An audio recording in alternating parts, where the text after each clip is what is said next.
Big ബോസിൻ്റെ വക ആദിലയ്ക്ക് ഒരു വാണിംഗ് കിട്ടിയിരിക്കുകയാണ്. കാരണം ആദില ഈ ടാസ്ക് വെറുതെ നടന്ന് കുളവാക്കുകയാണ്. ഓരോ പ്രശ്നങ്ങളിങ്ങനെ ഉണ്ടാക്കി. കാരണം ആദില രാവിലെ തന്നെ അനീഷുമായിട്ട് ഒരിടക്ക് നടന്ന്, കാരണം അനീഷ് അതൊക്കെ ബോട്ടിലാക്കി ക്ലീൻ ചെയ്തുകൊണ്ടിരിക്കുമ്പോൾ അതൊക്കെ തട്ടിക്കളയുക, ഇതിൻ്റെ പുറത്ത് കയറിയിരിക്കുക. അങ്ങനെ നല്ല രീതിയിൽ കൊണ്ടുപോകേണ്ട ആ ഒരു ടാസ്കിനെ വളരെ മോശമാക്കിയിട്ടാണ് ആദില അവിടെ പെർഫോം ചെയ്തത്. ഇപ്പോഴാണെങ്കിൽ അവർ ക്വാളിറ്റി ടെസ്റ്റിന് വെച്ചിരിക്കുന്ന ജ്യൂസ് വലിയൊരു കപ്പ് എടുത്തിട്ട് ഒഴിച്ചിട്ട് ജയിലിൽ കിടക്കുന്ന നെവിന് കൊണ്ട് കൊടുക്കുകയാണ്. അപ്പോൾ ബിഗ് ബോസ് ഭയങ്കരമായിട്ടും ചൂടാവുന്നുണ്ട്.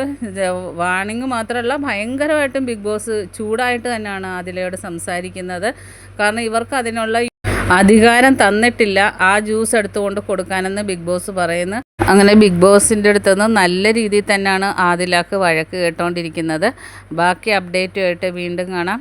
എൻ്റെ ചാനൽ ഒന്ന് സബ്സ്ക്രൈബ് ചെയ്യണേ കൂട്ടുകാരെ.